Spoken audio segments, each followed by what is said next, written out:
Good evening, fellas. Let's play some. Howdy do. Wait. Kick it. What is That I was rapping for you. You like that? No. Welcome to Hardheaded Podcast, the only podcast in podcast world that has three knucklehead hosts that talk about practical and realistic things.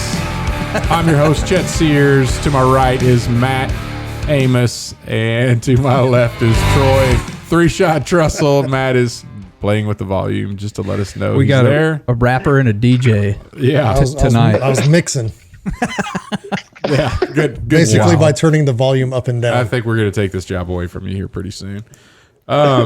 Today we've got a special guest. Yes. One of Troy and Grant. You guys have worked together on a couple jobs here in Kansas doing wedding photography. Is that correct? That's correct. Yep, that is correct. All right, Troy. Why don't you introduce us to Grant? Yeah. Well, Grant is a local photographer, Kansas photographer. He shoots all over. We have shot weddings in Kansas City together, and he is mainly out of Manhattan, Kansas. So, Yep. when you shoot weddings together, like how does that come about? Because if you do videography and he does photography, so you guys are on the same wedding doing a little bit different things. Yeah. So Grant being the photographer in everyone else's eyes, Grant's the lead. Oh, okay. Okay. Yeah, pretty much. Pretty much. Yeah. So in the industry, the videographers looked at kind of, and I think it's changing, but the videographers kind of looked at like the second shooter, Yeah. if you will, even though we're carrying more gear. We're running around with our heads cut I off. sense a chip on a shoulder. I just basically tell the videographer to get the hell out of my way. And if he doesn't, I mean, we're gonna go at it basically if he gets in my way. Because it's hard to put a video in like a video album just laying on your coffee table, but you have a True, picture album. very that's true. there. Very Yeah. true. Very, very true. But I mean, you can just Photoshop that videographer out, right, Grant? It's so easy. Yeah, that is true. That is very true. Well, Very, everybody's very true. bringing their own cameras to their weddings now. That's right. Yeah, and having to Photoshop out random ants with their iPads and their iPhones, and man, yeah. it could get interesting. It's hard to get that down the aisle shot of the bride coming down Without everybody putting their stuff up. without those Especially when the iPads. especially when the videographer has his tripod in the middle of the aisle. And the bride and groom coming back. I mean, that's the number one. I would say that's my number one pet peeve. Those If we're doing videographers, lists. those guys don't Yeah. know what they're doing. But yeah, No clue. What got you in the world of wedding photography, Grant? So I guess to give a little bit of like long-term story, I've been doing it as of this August. I've been doing it for about 13 years. So like I think I've seen everything, but also do not seen everything. And it kind of goes back to high school. My senior year of high school, I took a photo class. My last semester took a photo class, and it kind of just, that was like my creative outlet. Like I can't draw.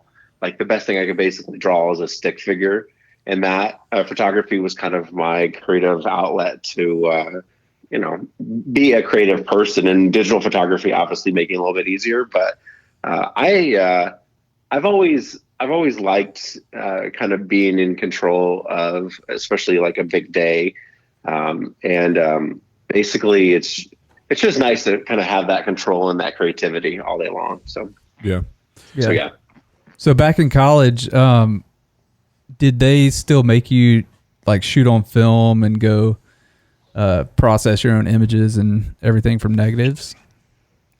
So in high school, we did some post-processing like a film, but into college, no, not really. I mean, that was mainly more digital stuff. So it was just kind of on the verge of getting into digital photography. So Yeah. mainly digital. So Yeah, I just asked. I think I'm about 5 years ahead of you, and we had a photography class at Louisiana Tech where we went into the dark room with the red light, yeah. and putting film and negatives, turning it into film, and yeah, it was fun. It was a good class. But there was always someone that went into the dark room because you had to go into a pitch black closed room and open up your negative. And if that thing spun out or anything and you couldn't find it, you were in trouble. You'd have to start all over. Basically, or like falling on the floor or something. So yeah. Oh, exactly. Wow. So I toured a little bit of a side note, Alcatraz, way back in the day. And on the audio tour, they said there was a guy that was in solitary forever. And Kevin Bacon, I saw that movie. No. Oh, no. He passed the time by ripping a button off of his shirt, and he would throw it because it's pitch black in there, and he would throw it and then try to find it. Like that was his. That's how he like made the days pass, searching for a button in the dark. That's what your little guy. That got really dark, like real quick. Yeah, literally, Very dark. figuratively. Very dark. Wow. So let's bring it back up a bit. So Well, it is amazing, and it's crazy how fast the world of photography is evolving. Because I remember back when I was going on my first deployment, digital cameras weren't even a thing. We had the old Kodak disposable cameras. Yeah. And so we were taking all the pictures with that, and then you look back and you're like, man, would have been really nice to have some zoom right here. Not just zoom. It'd be nice if I could take more than 24 pictures. Yeah. Yeah. I mean, because how about 24,000? Yeah. Not because you had to pack so many of them, and so there's so many moments that are missed, and moving forward. So there's a distinct transition that, when we went from, okay, we're doing everything on film, and now we're going digital. Yeah.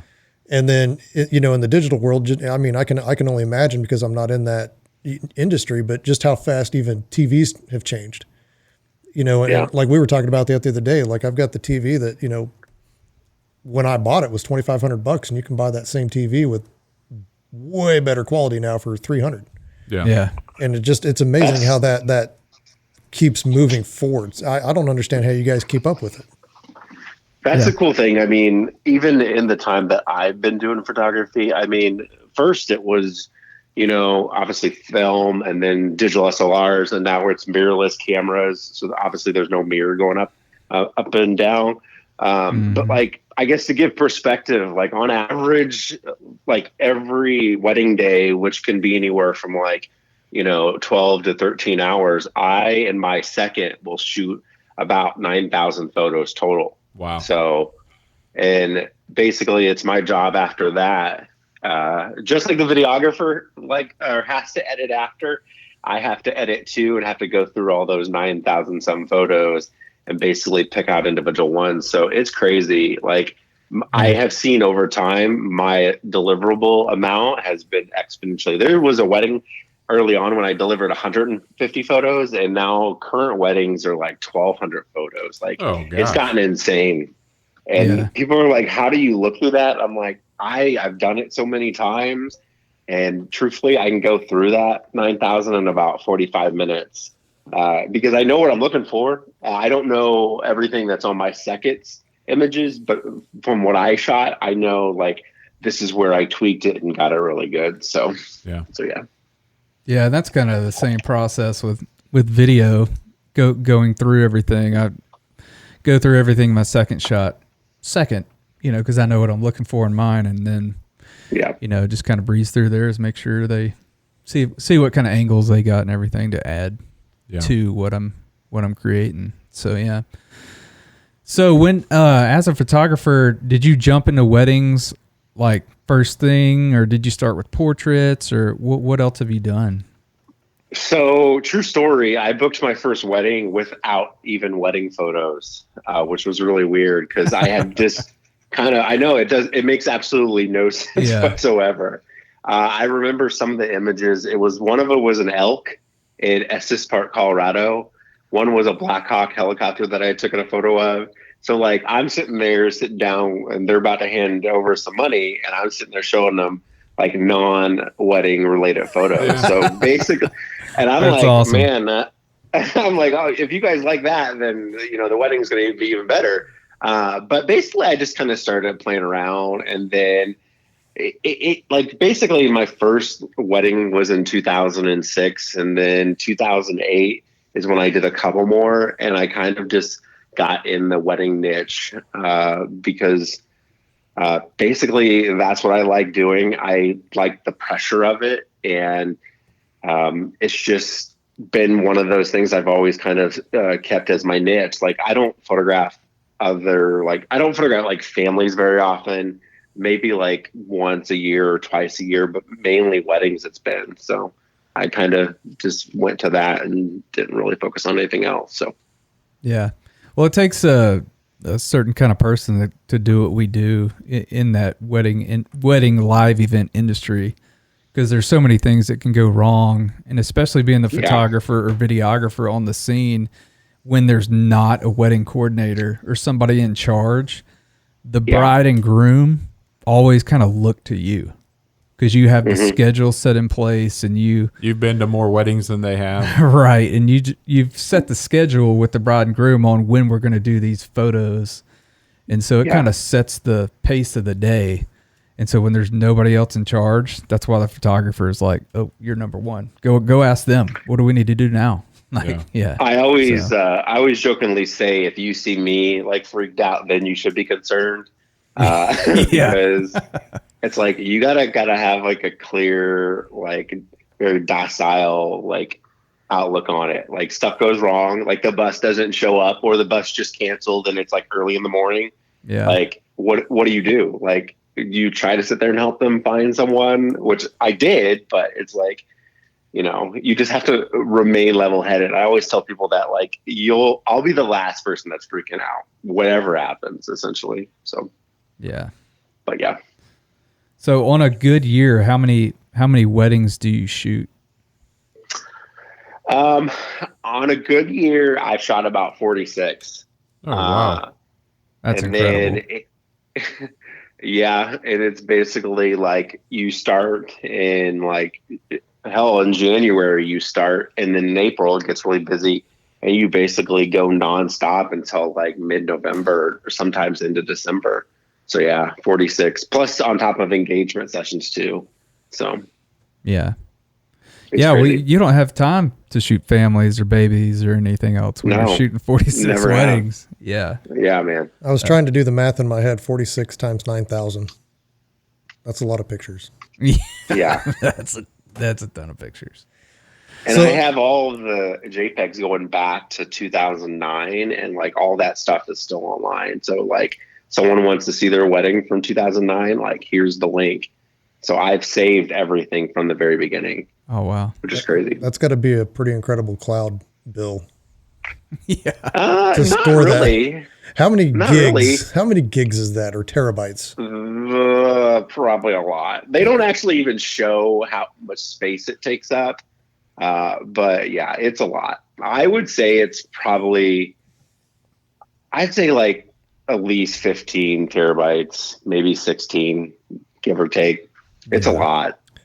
I do know that we just did the math, and that is 414,000 pictures. Yeah. And that's just the wedding photos. That's not necessarily the engagement photos that's on there. So yeah. And the average one of those is usually about like 100 photos. And like every now and then I'll do like a senior, but you know. So do you do a repeat? Are you good enough where you get called back for somebody's second wedding?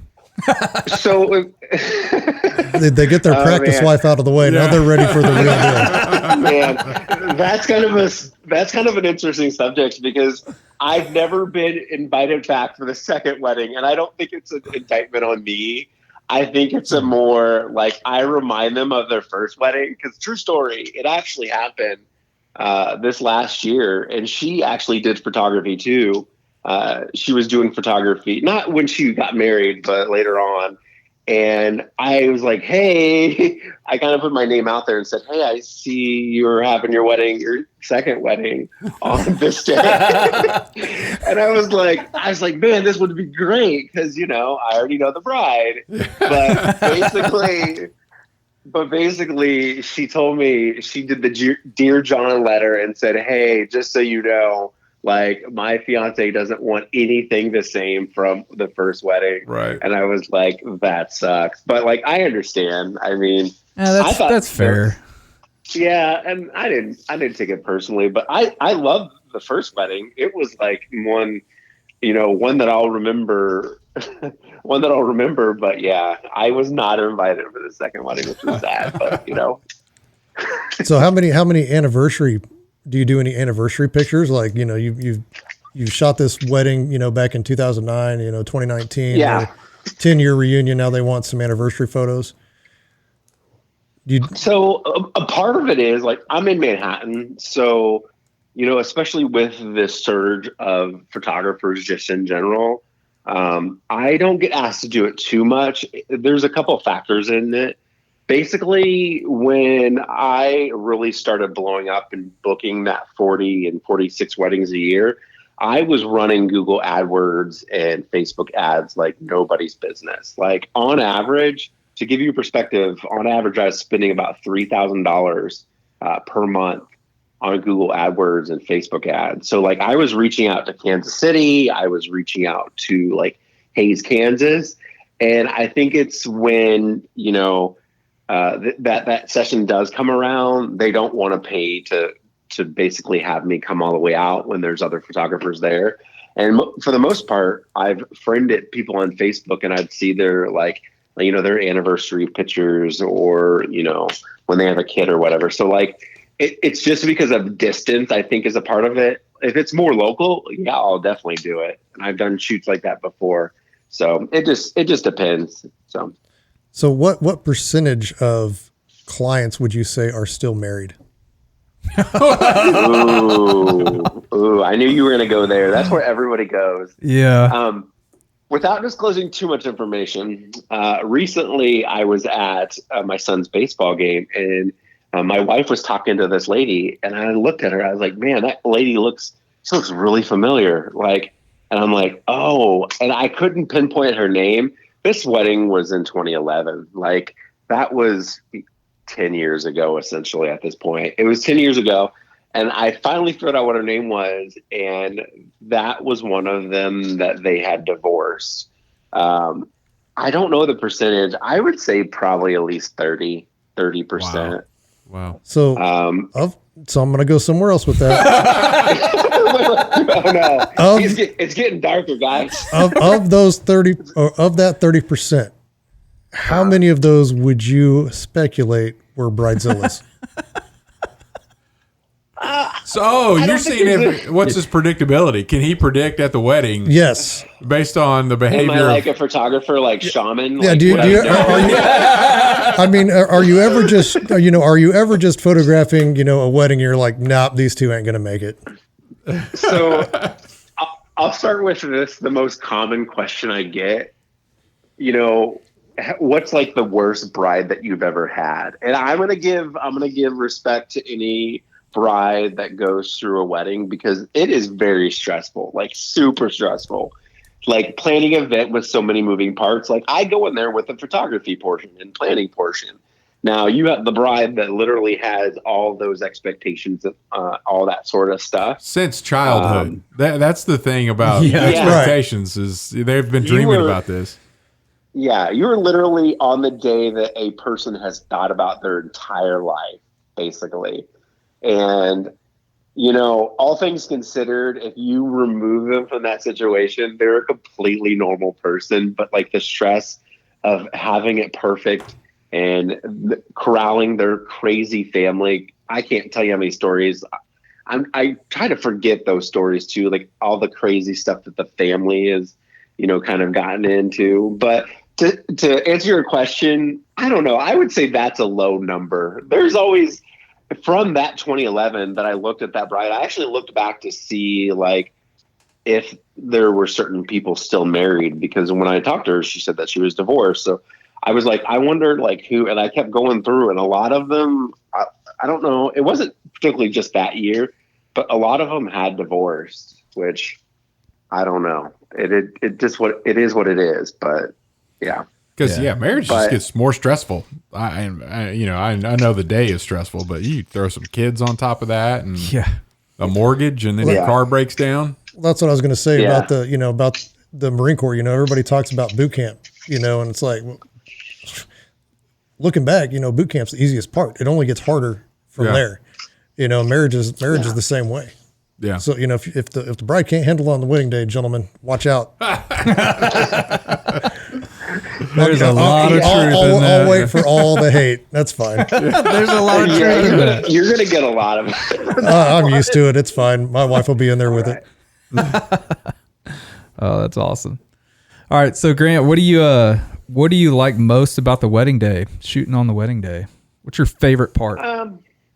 My favorite part is towards the end and like basically sunset time during the wedding day. Cause like the light's perfect. Like we've been battling everything all day. The light's perfect, especially being in a good naturey location. It's nice to have, a nice sunset to finish kind of our last photo session, so to speak. Cause basically, I grab them from the reception, take them outside, and hope for the best sunset because Kansas does provide those on a fairly regular basis. Yeah, for sure. But that's my most favorite part and what I like most. So, yeah, mine is the meal. Yeah. So do you have disappointments when you find out who they got for the cake? The cake maker, you should have gone this. Yeah. To not get myself in trouble, because if I say this, I am going to I'm not gonna. There's a particular meal that I had one time, and I was like, I like food. I like food as much as the next person goes. But that one time, I will just say that one time, the food experience was not great. I don't know what it is. And I'm not like a picky eater. I'm with Troy, man. I get to eat probably my best meal of the week, at a wedding. Yep. Yeah. And it's like, it's like unlimited. Do you want to go up a second time? Do you want to go up a third time? But, there's been some that were like, this is not the best. I might go get McDonald's or something because it's just a big letdown, disappointment when you've been working hard all day and you're looking forward to this. Oh wow, they're actually passing out plates. It's not a buffet. This ought to be really good. Yeah. And then the chicken's dry and the gravy's man, brown and not white. Just different little things that you got something against brown gravy. No, just with that meal, it just wasn't good. Right? I'm thinking brown gravy goes on everything. No. White gravy's better than brown gravy. Depends on the day. Well, so my wife and I got married in Shreveport, Louisiana, and there was a special cake shop that we had to go to. Of course, my wife had already planned this out based on attending other weddings and having this. But the groom's cake, I was told, hey, you got to get, and they called it the Black Forest. It's not a Black Forest that everybody thinks of. But it's this great cake. And then, so that's hey, this is what you need to make the groom's cake. I'm like, whatever. I never thought a day in my life about what my groom's cake should be. So sure, I'll get this. Well, we had people at our reception because word got out that we were having this cake at our reception. And somebody came up to this couple that was, friends of your parents, Troy, and they were like, hey, we had to choose between your wedding or somebody else's wedding at the same time. And we found out you're having this cake. So we came here. And my gosh, that's hilarious. Yeah. Do you remember who that was? No. Call him out. Yeah. Don't do it. That's awesome. That's going to be the one podcast episode that they listen to. Right. It's going to be this one if you say it. And that's why I can't tell you about my worst food experience. You can tell us off the air. Off the air. Yeah, we talk about it after the red button gets pushed. Yeah. So do you guys take bets when you about who's going to? I know where this is going. Who's going to quote what? What are the most? What's the word? The groom, the most cliche. The best man speech and stuff. Yeah, where they go or they quote, they quote a Bible verse or whatever it is, and it's always 2 Corinthians, right? Love is patient, love is kind. It's that. Yeah. And I think Paul's not even talking. He's not talking about marriage in that. No. But they use it. And then the best man or maid of honor speech is always crying. For those of you that don't know me, my name's so and so. Like every single time, like God, come up with something different. Come up with something. Just say some other way. Hi, my name is Amber. Exactly. Yeah. Just say hi to the room. But I think guys, there's a template online on Google how to do, and I guess they just use that and have their speech. Yeah, and there's a template. Just starts out. Well, with that's just such a lame statement. Anyway, for those of you who don't know me, my name is Chet. For those of you who do know me, my name is still Chet. That would be great. Oh, that's good. I think that's why I would probably shine. I don't get invited to many weddings. Shocker. But I fly by the seat of my pants on almost everything. I come up with it. I don't plan it. I just talk. Yeah. So I think I would probably end up on the more interesting spectrum of that, because I don't think I would want to remain non-cliche in everything that I do. Well, I'll tell you what. My wife and I have our 25th wedding anniversary party. I'll invite you to speak. Grant could take some pictures and Troy will video this whole thing. There you go. How many years away are you? It's 5 more years from now. 5 more? Okay. You'll still be alive. Yeah. Okay. Now, another one is the best man will be like, hey, put your hand on top of her hand. Oh my God, Troy, don't say it. This is the last time you're going to have the upper hand overheard. The first one. I have heard that about 10 or 15 times. No way. In the last 17 years of filming weddings. No way. I'm not kidding. So that's corny. It's terrible. And they're saying it. Troy's not kidding. In front of like 250 guests. They're saying this like it's heartfelt, and I just thought of this, and y'all are going to laugh, and no. Does anybody ever? Do they all laugh though? Do they give the polite chuckle like? Oh yeah, and sometimes it's like uproar and laughter. Is that what you've seen, Grant? Yeah, every time. And the thing is, I don't think they want to laugh, but they just like have to. They probably heard it 10 times at weddings too. But Troy, we are in complete agreement. That is the one thing. I've never heard that. I die a little bit inside every time I hear that. It's so bad. Yeah, I do too. So look, if you're out there and you're going to be giving a speech and you're the best man or the maid of honor, don't do that. Do not say that. Do that. Now, what are some of the better things? What are some of like the most awesome like best man like speeches or maid of honor speeches? Like mad respect if you do this. Man, I had one best man who was the brother of the groom. Mm-hmm. And it was like stand-up comedy. He just had a natural talent standing up in front of a group of people. And I think it was just known that he did this when he had a few drinks normally. Yeah. And he was just a character. He just went off, and I actually made a best man, best speech ever video and asked the groom, like, hey, do you care if I put this up on YouTube? And he was like, yeah, dude, go ahead. A week later, he's like, "Hey man, texted me. Can you take that down? My brother doesn't really want that out for everybody to see." Yeah. So I just unlisted it, and so that all them could still have it and everything. You have to send it to me. Yeah, it's hilarious. But then a couple of years later, ended up doing the brother's wedding as well, and like he did the same thing. Like after the speeches went, he stood up and thanked everybody and had like 2 or 3 jokes in it. Yeah. Just the same character came out, So when his brother did his best man speech, wasn't as funny. Did he do the hand thing? No, he didn't. So Grant, dreaded hand thing. Grant, does anything stick out to you, like a good speech or anything? I would say no, not necessarily, because I've heard so many different variations. It just seems like there's tweaks to some of them, and obviously they're the different personalities and stuff like that.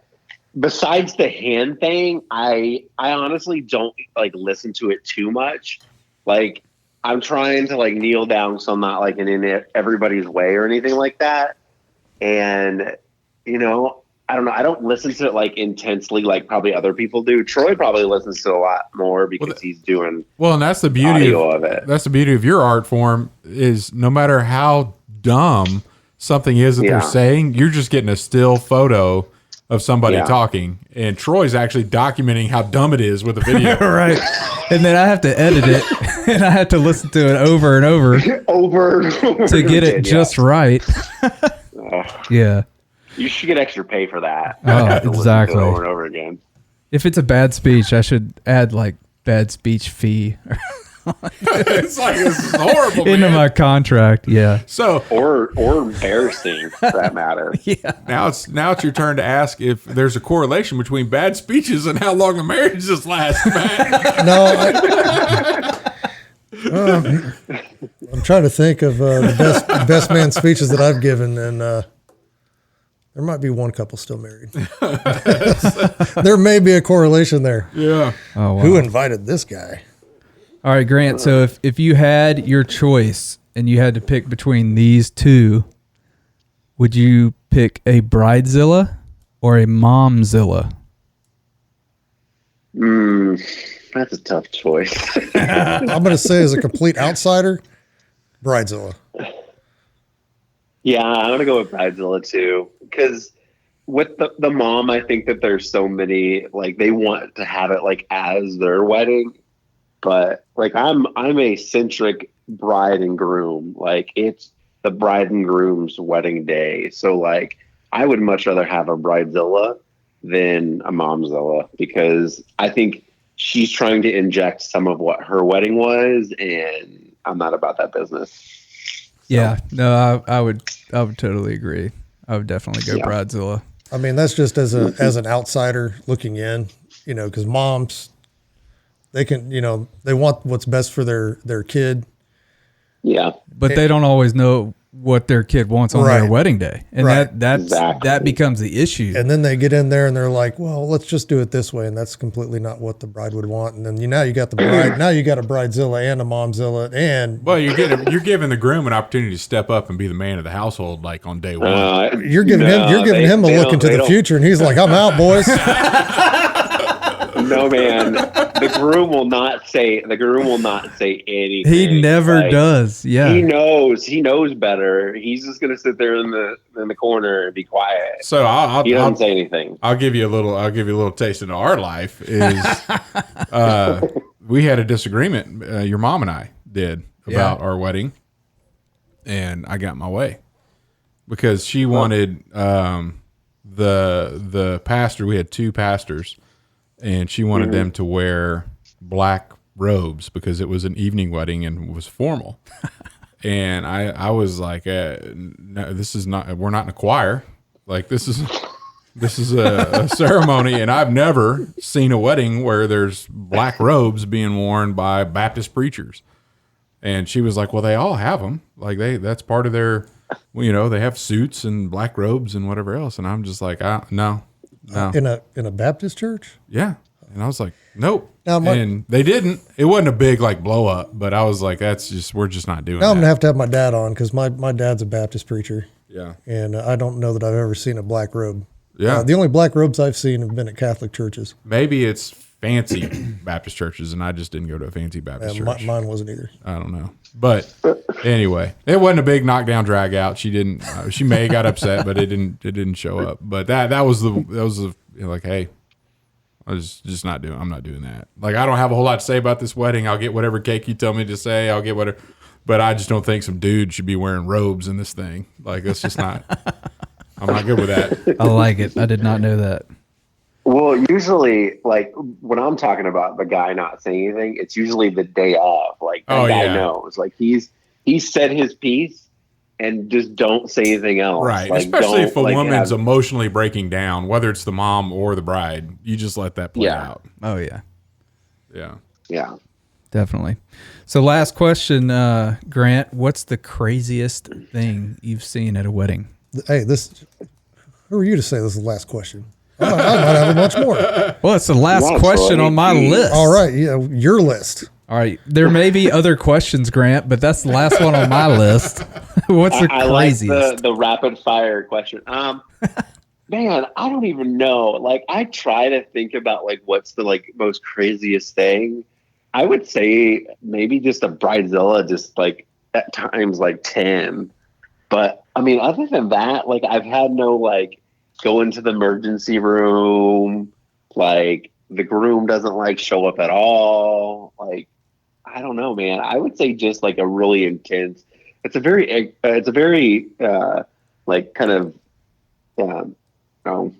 short answer to it, but not like anything super crazy. Bridezilla times 10, maybe, just like really, really angry and just pissed off at pretty much everybody. And spilling out into everybody else knows that they're upset. Yeah, and then they just avoid her to a certain extent if they possibly can. Yeah. Which is sad. I mean, other than that, yeah.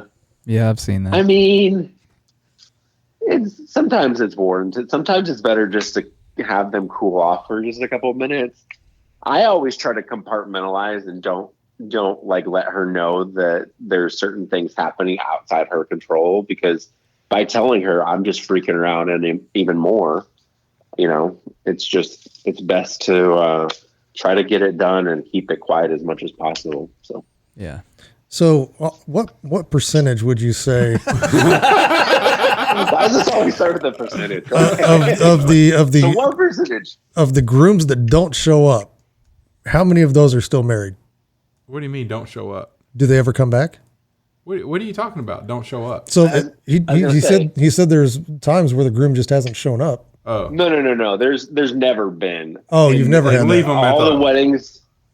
Yeah, there's never been. There have been. I will say that quickly after the wedding, I know of a couple examples where quickly after the wedding they got a divorce, but it's never been the day of. Like, I've not experienced. So nobody's just been left standing at the altar. No call, no show. Correct. Like a doctor's appointment. Like, hey, they just didn't show. I've had 3 cancellations. Really? Beforehand. Really? I mean, so Yeah. you're telling me that all of my wedding experience, because my wife and I never had a formal wedding, has been off of the wedding singer, and that doesn't happen. Oh, you like the wedding singer premise that he didn't show up or she didn't? She didn't show up. Yeah. I don't guess that happens in real life. That really doesn't happen that often. I got to rewatch that movie. Thanks, Adam Sandler. Adam Sandler ruined weddings for you. I thought that's what it was all about. That's why I never had one. I figured she wouldn't show up. I was in a wedding that I think I was an usher on, and we were upset because this is back at Louisiana Tech. We had a decent football team for Louisiana Tech standards, and we were playing a nationally ranked team, and they booked the wedding on the same day. Like, the football schedule was already out. Like, we knew that this game was going to happen. And then they're like, well, the church could only have it at this time, which was game time. So a couple of us like protested and went to the bride to try to get a different, hey, you gotta fix it. Cause we were all going to go, like, but we can't go, but we'll at least want to watch it. And they were like, it's the same time. So several of us bought the little bitty pocket radios, and we're had it in your ear. Yeah, we had it in our ear during the wedding. But one of the guys on stage, when he's walking down to get on stage, it like fell out of his ear.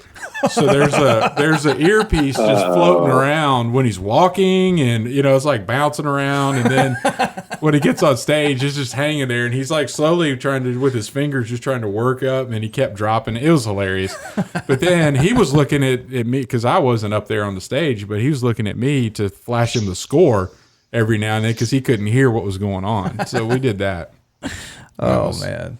That was pretty funny. And then another time, Chris Broughton, you remember, he was one of our guests. Yeah. We finished, we were ushers at a different wedding or in the wedding part. I can't remember. But anyway, like, we walked out. This is one where the pictures all took place ahead of time. So the wedding party walked out and went straight to the reception. So we were the first ones there. And we walked up and like eyeballed the food and zeroed in on the chocolate covered strawberries and like wiped them out. Like, and then so Chris turned around. There's not a single guest from the wedding here yet. And he turned around and he's like, "Hey, y'all need to fill up this strawberry bowl that's empty." And they're like, "That's all we had." He's like, "Well, you need to take this bowl off the table then, because the bride's gonna be wondering, where are my chocolate covered strawberries? I was really looking forward to those. They're gone. That tells me all I need to know about him. What? That he likes chocolate covered strawberries? Yep. Apparently. Yeah. I was a big fan. We did all our pictures ahead of time too. I was a big fan of that. Yeah, I always push for first looks and all the pictures ahead of time, so you don't have a lag in between, and you don't lose guests, nearly as many guests if you just go kind of straight into. Yeah. So saves time, so much time during the wedding day, man.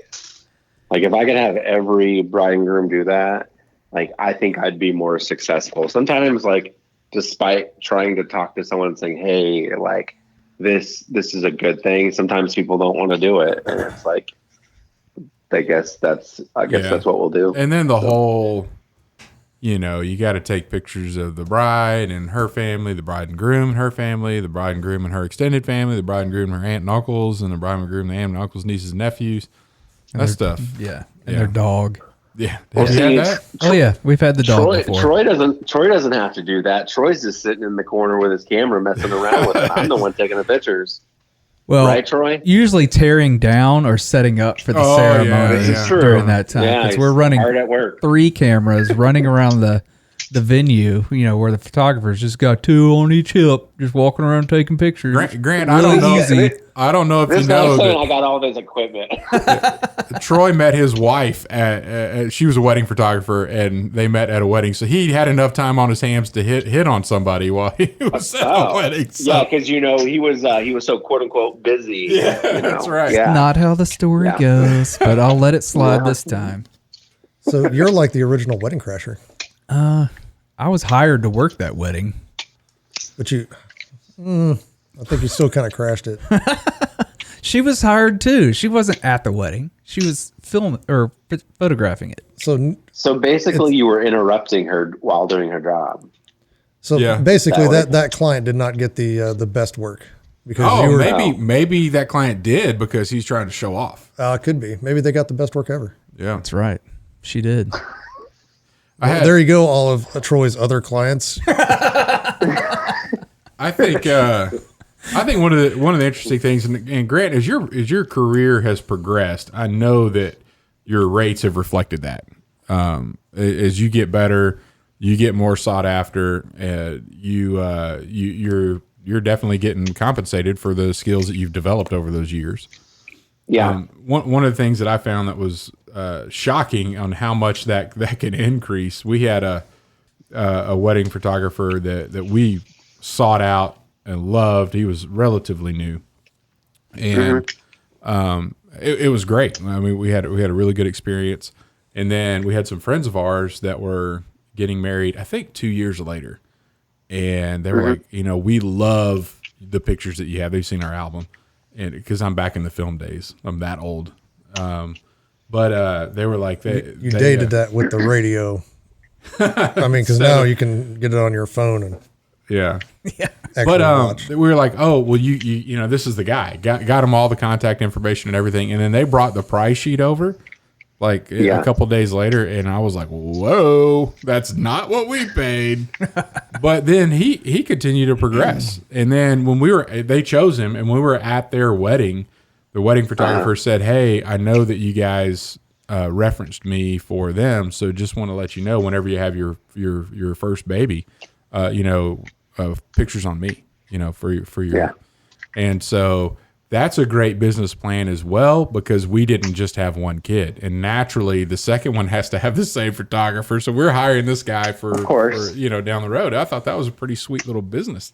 That's smart. Yeah. Cast the net.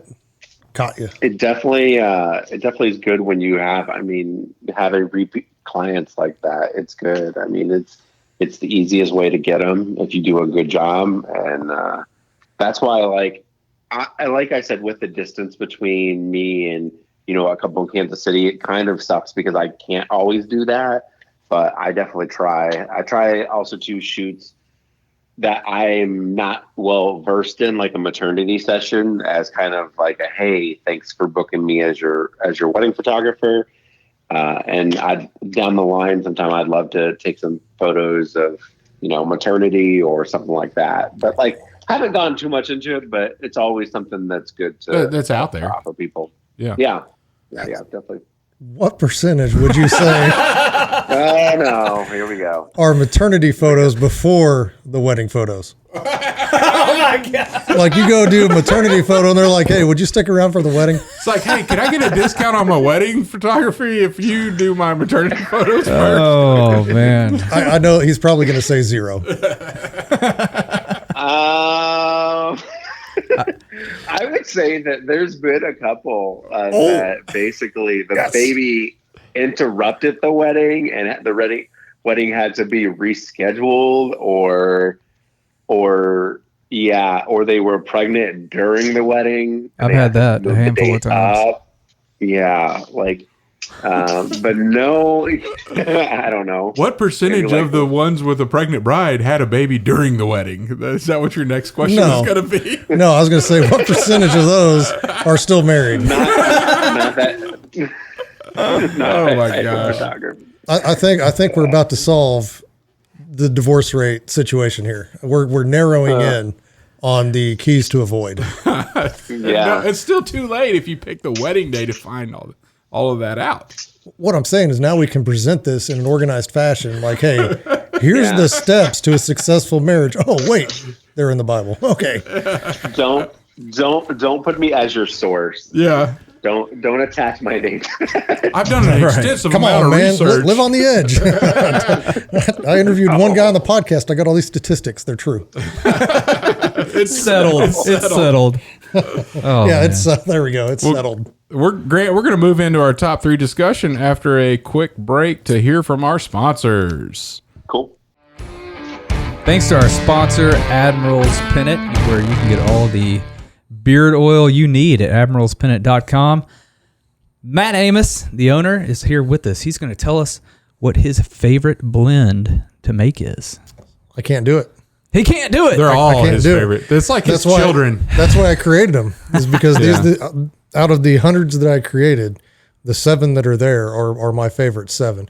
And a lot of people ask, why haven't you gotten into beard butters and mustache waxes and all this kind of stuff? And started creating, and I was like, man, I cannot create anything better than what's out there on the market when it comes to that kind of stuff. Just because for whatever reason, I'm not good at making that. But the oils, you got that down. I've got that down, and that's why those are there. Because if I didn't think they weren't the best, I wouldn't put them out there. Hints of patchouli, sandalwood, cedar, fir. I mean, Tea tree. There's so many different options that you have. Go to admiralspennant.com. Check them out. And if you are not a bearded individual, you know somebody who is. Why don't you buy some for them? And 7 is the perfect number. Word. And we're back. I stole your line, Chet. And we're back. Oh, You said it better. Welcome back. We still have Grant Watkins, wedding photojournalist extraordinaire. Do you like to go by photojournalist or photographer? I like to go by badass. I think that's badass, just badass. I like that. Love it. We're getting into the top 3 podcasts that we listen to. The top 3 podcasts that we listen to. Matt, do you have 3 podcasts that you listen to? No. Okay. I have my top 2. Okay. I guess this makes up for all the ones where we ask you for a top 3 and you've given Top 6s. Yeah. Yeah, so this kind of makes up for that. Number 2, Hardheaded. No. So that would be number 1. Hey, it is what it is. we only have 1 podcast a week, and I've fought tooth and nail to where we can get 2 podcasts a week, but so I can't stay. I can't stay completely entertained all the time, Just because it only on Thursday nights or Friday mornings when I'm driving to work. But 9 times out of 10, I've completely forgot what we talked about, and so I'm hearing it for the first time. And it's enjoyable. Yeah, because it is, again, like I'm just back into a part of a conversation. And then I start talking to myself as the podcast is going on. And when I repeat the same things in the truck that's going on the podcast, I know that I was right. Like that's actually how I think. I'm not making something up. You can't be the authority that determines whether or not you're right. It may not be factually right. Usually that's other people. Usually that's other people that determine that. But that's how I feel. Okay. And feelings count. Okay. All right. But it is fun because I will say that with all the other podcasts that I've listened to, because I would assume that this list is what we actually listen to regularly. Yeah. But a lot of the other podcasts I've listened to, it just seems to me that our audio is way better than a lot of what's out there. Okay. And so it makes it really enjoyable. Are you saying that because you're the one behind the soundboard? Yes, he is. I do make it sound pretty good. Not to toot my own horn. And then number one is the Unashamed podcast with Phil and Jase Robertson and Al Robertson, and they bring guests on a lot. And they're up to, I think, 4 podcasts a week. And if I miss a day or if I'm out where I don't have reception, I get so far behind. So it's literally the only one that can be in my rotation so I can stay up to date. Because if I throw in another podcast, I get so far behind I will never catch up. And you're a guy that has to listen to every episode. Yes. In order. Yeah, I'm not that kind of guy. I like to be that kind of guy, but you're not. With Unashamed, you just can't do it. It's too much and it's too long. So well, and I could see how it would be for most people, but my drive to work in the morning is 45 minutes, and so I either start one on my way to work, and then there will be because theirs are about 55 minutes long, so I have 12 minutes left on my drive home, and then I start another one, and then I just keep a rolling shows going, but. It's almost like if you listen to one and they reference another podcast or they talked about something or they make a joke and you missed out on it, I got you. I just like to keep up with it. And I think the content that they provide is really good. What was that? And also too, it's like when you're hearing an old podcast, and especially if it's about news in particular, you're like, didn't this happen like a month ago? Right. Like whatever they're talking about. And it takes you a couple of seconds to figure it out. But like sometimes one of my podcasts will basically go back around to a certain date and they're sitting there talking about something. I was like, didn't they talk about this a month ago? And then I look at the number and I'm like, oh yeah, they did. So keeping up with this, it's hard for me to do it too. But usually if I miss a couple, I'll just fast forward, especially if it's news, fast forward to the most current one. So yeah. And I just try to stay away from anything news or, really current events related. I mean, Jace just pretty much tells stories. Yeah. And they could have happened at any time because they're that guy. He has so much happen to him. A lot. Yeah. And he's a good storyteller. He is. Yeah. All right, Grant, what about you, man? What are your top 3? You could list 3 in the top 3 list, unlike Matt. Top 3 podcasts. Okay. So I'll put number 3 up first. It's NPR. It's news, but I like hearing the news and kind of what's happening in the world, and just especially just driving long distances. It's nice to kind of get caught up on everything, even stuff that I might not necessarily know. My second one is the Joe Rogan Experience. Sometimes he says really smart stuff and a really smart guy, and listening to overall. And most of the times I agree with him. Sometimes I don't. And also too, I'm about listening to kind of other viewpoints, and me and Joe Rogan might not necessarily agree on things, but it's good to hear another perspective. And one of the things I like about him is he never gets upset at anybody else for having a different perspective either. He's just okay with that. That's fine. Yeah, he's a chill guy. Yeah. And then there's some other ones, mainly political ones, kind of leaning into the more political realm. You just listen to them and they're the complete opposite of what I'm about hearing differing opinions. And it just, I honestly do not understand how some people exist in other people's heads, rent free. There's a person that talks about X person, every podcast. Yeah. And it's just give it up already. Move on to something else. Yeah. Yeah. Move on to something else. Stop trying. I know you're doing it for headlines because the person's name is in the podcast title. And it's just just move on. but they sell it. They sell it and people eat it up. Yeah, there's some people that just want to do that there because that other person's living in their mind too, you know?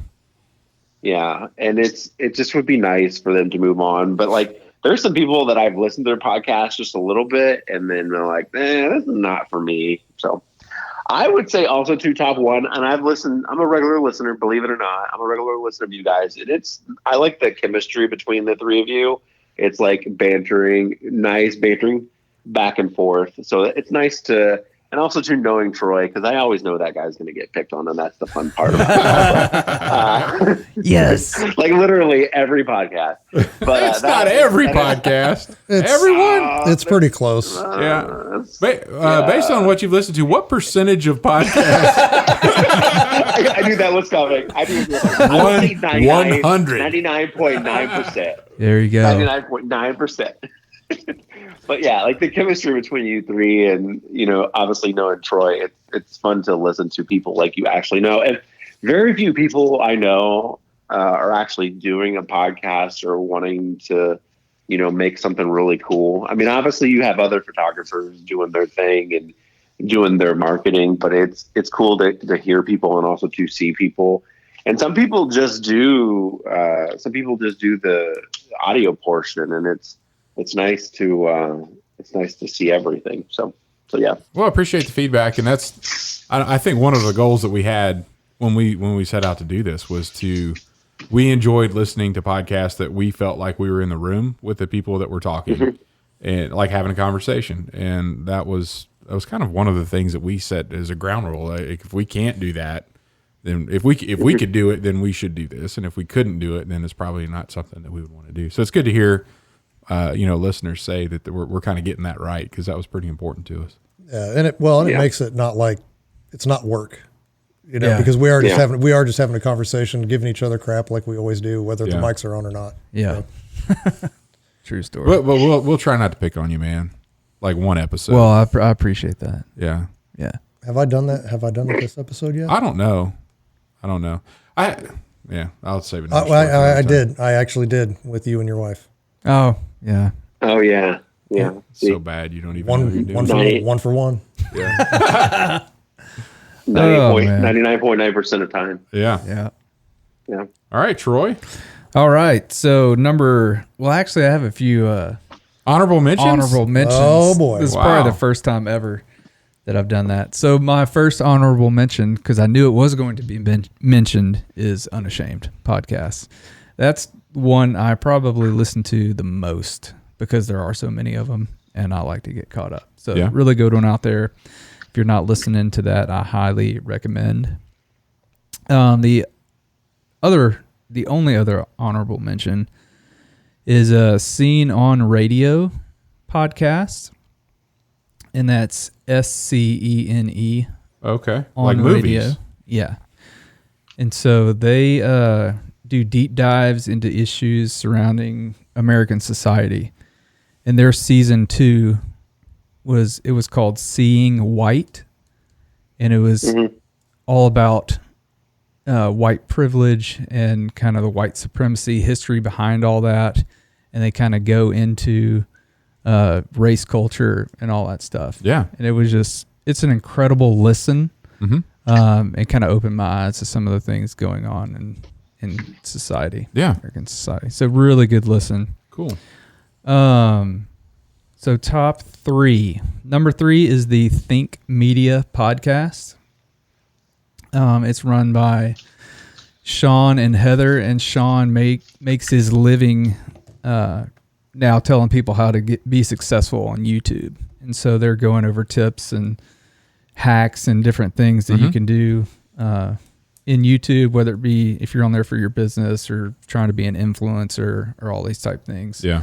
But really good information there, and they come out weekly on Tuesdays, I think. So that always shows up, and it's a good listen to learn some things. And then number 2 is the BEMA Discipleship podcast with Marty Solomon.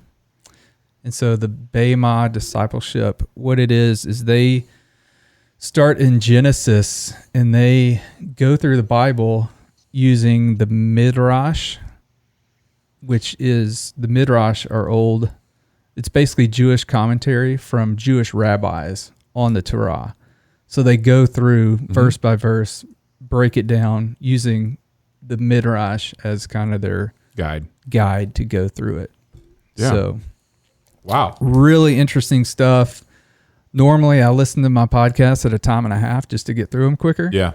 Can't do that with this. Yeah. If you really want to, because, man, you just get lost in the world of what does this mean? What could that have meant? And a lot of it is speculation, and you have to go into it knowing that. Yeah. But it's just really cool to kind of see what the Jewish rabbis are pulling out of Scripture and making sense of. Yeah. Like, yeah, it's just incredible. So, side note, I got a friend at church. You know what I'm about to say? Yes. And he's just kind of got into the podcast just based on knowing me and hadn't listened to podcasts before. And he was talking about it to somebody else at church and just said, I love it. It's a lot of fun. Those guys are great, but they just talk way too fast. I cannot keep up with what they're saying. And then they're like, well, if you don't mind, can you show me? Yeah, he had bumped it up to time and a half. Oh, no. But didn't know that you could do that. And so he just thought naturally that we talked at 1.5 speed of what we actually talk about, and was just, he's like, I just can't keep up with how fast they talk, you know. So. What's funny about that is after you told me that, because I didn't know that was an option either, and so I went and I put one of our podcasts on, and I put it on ×2. Yeah. Troy and I sound like Alvin and the Chipmunks, and your voice really doesn't change that much. It's pretty funny. I'm gonna have to do that. Like time and a half is pretty okay. I mean, it's really fast. Yeah. But ×2 too much we're getting up there. Can't keep up with ×2. Sorry for that side note. I didn't even know you could. I didn't either. There's a function on it I know on Apple there's a function. I thought, well, heck, on all of them. I think if you're listening to it on the phone on Apple, it's in the bottom left-hand corner. Yeah. Huh. So you can squeeze more podcasts into your day. I don't want to. I'd have to pay really close attention. Is there one on Spotify? I bet there is. Yeah, I'm sure it's on the actual where you play it. Yeah, like near the play button. There should be a toggle. Yeah. I see. Yeah. Huh. Did not know that. Yeah. So for anybody out there, speed Matt up. Press the 1. All right, so Number one. It's a series out right now. They've released 4 episodes. They said they were going to release 6. Looks like they're probably going to release more. By the time this comes out, there might be more. But it's called The Rise and Fall of Mars Hill. Have you listened to it? No, I've just seen ads for it. Incredible. Okay, so in the history with me behind it is I became a believer of Christ. Just for our listeners, Mars Hill was a church in Seattle. Yeah. Multi-campus church. Had a very dynamic pastor. Everybody kind of idolized the pastor and said that the reason this church is great is because this individual. Yeah. And then it all came crashing down. Yeah, like overnight. Yeah. And so this podcast goes into the history of, TV evangelicals. Did I say that right? Evangelicals. Evangelicals. I tried to merge those two together to see what I did there. Not on purpose. But anyway, like the first one, it talks about him, Robert Schuller, and then so Mark Driscoll was the pastor at Mars Hill, and he was on the Power Hour, whatever.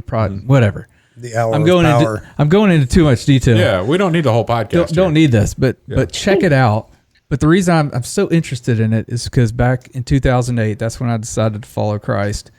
Mark Driscoll was he was on the rise there, and he was a great pastor. And from the pulpit, I listened to a lot of his things through media. Yeah. And so just to go back and kind of, I don't know, it's just interesting to go back and see the behind the scenes of it all. And yeah. Yeah, so that's your number one right now. And it's just a series. It's going to be done whenever it's done. Yeah, it'll be done when it's done, just like Seeing White is done, but you can always go listen to it stuff. So cool. Yeah. really cool stuff. All right. I'll go with some honorable mentions. Malcolm Gladwell, Revisionist History. Again, so and I'm with you, Grant.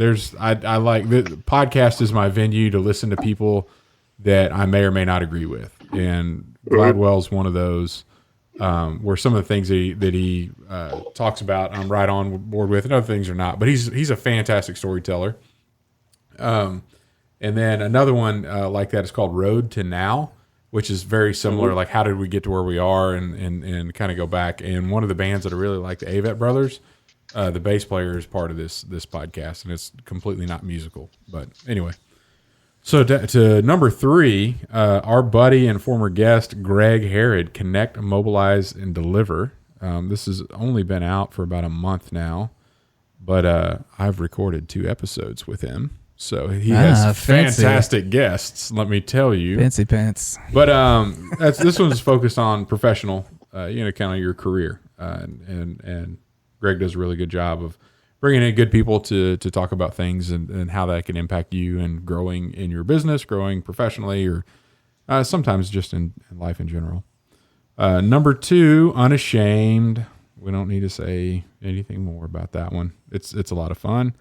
And number one by far, like my favorite, and I think it'll probably always be my favorite, is The Way I Heard It by Mike Rowe. So Mike Rowe of the Dirty Jobs fame.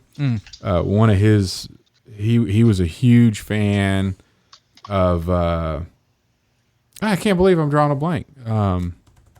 The radio guy, the Rest of the Story guy, Paul Harvey. Paul Harvey. Yeah. Good day. It's this podcast is in line with what you would hear about Paul Harvey. So it'd go into a story, and then he'd reveal. Paul Harvey would reveal at the end of the story who that was he was talking about. So it's kind of like a mystery up until the end. Mike Rowe does the same thing with The Way I Heard It, and it's just phenomenal, well written, and again, he does a lot of voiceover work, and he's just a fantastic person to listen to.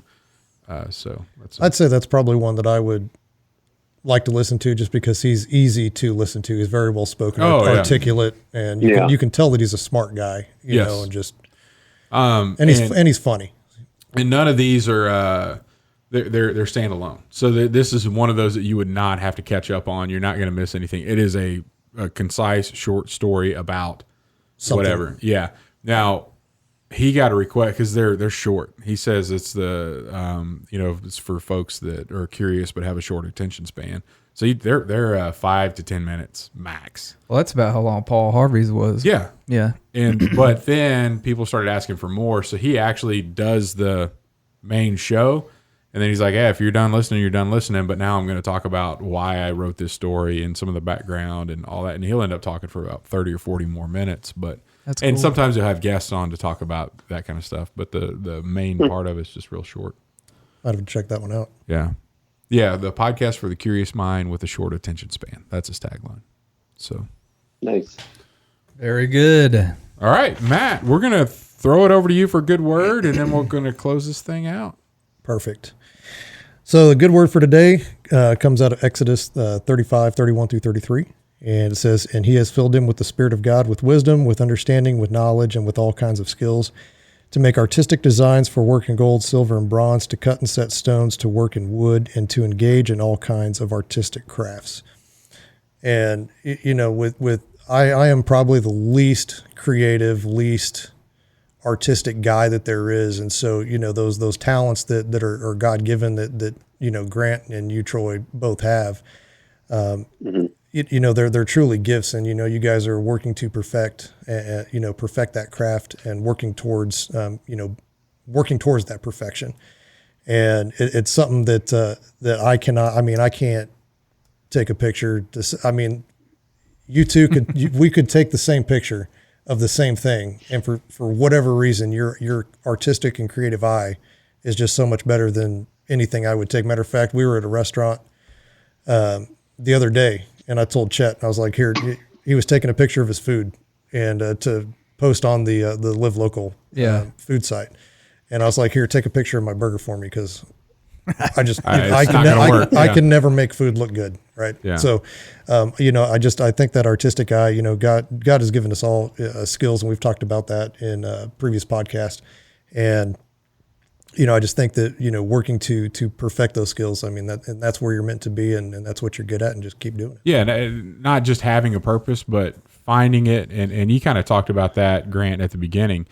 Like you found it, like, this is what I want to do. Now I'm going to go pursue it. And I'm going to put, it's not just all laid out in front of me. I'm going to go put effort into it, and I'm going to work hard at it, and I'm going to get better, and I'm going to keep going. That's just a fantastic way to live, man.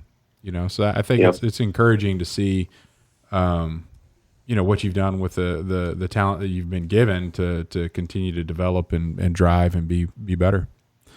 So, where can we find you? Like, what if anybody listening to this is in the Kansas area and says, "Man, that Grant guy is really cool, and he's not going to rat me out on a podcast later about how my mom was a momzilla." Like, where can people go to find you? So, basically, grantwphoto.com. I've had that website since the very beginning, on Facebook, Instagram, all that sort of stuff. Basically all those sites I usually try to keep up to date as much as I possibly can. So, and I'm fairly searchable on Google. I have probably too much information about myself online. So if you search my name, you will probably run into to a lot. So, well, fantastic, man. It's been a pleasure having you on. Yeah. Thanks for coming on. We'll link to all that in the show notes. We'll have it all out there. I will also too. Is it okay if I give another business shout out? Yeah, go for it. Mind? Yeah. So we didn't really talk about this, but and this is another one of my side hustles. I have, this last February, I have ventured into 3D printing, and also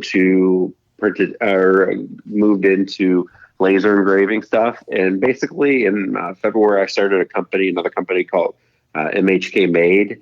And basically it's like a kind of like gift themed on a bunch of Manhattan stuff, and also to other places. But mhkmade.com on Instagram and all the social medias and stuff like that, I have that too. So like that's what I was doing just before this podcast. I was making a laser engraved order.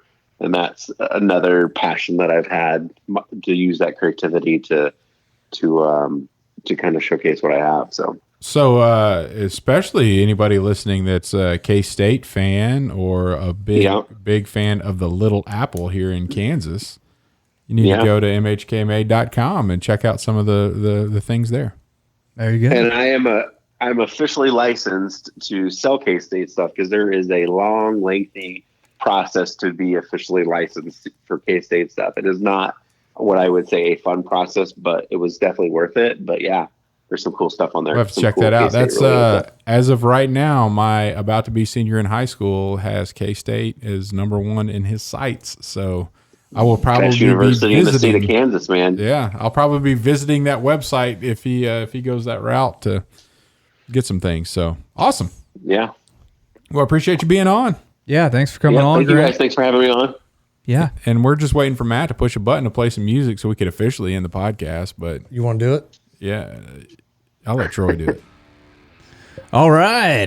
Thank you, ladies and gentlemen, for tuning in to another exciting episode of Hardheaded.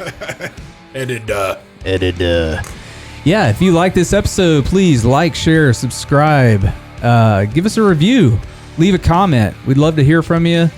Go check out Grant's website at grantwphoto.com or mhkmade.com. There you go. Get some engravings. Perfect. Awesome. Well, we will see you next time on Hardheaded. You gonna wait till it drops? That's Matt's favorite part of the whole song. The drop. Yeah. That's all you need. He tries to keep us talking until we get to that point. Yep.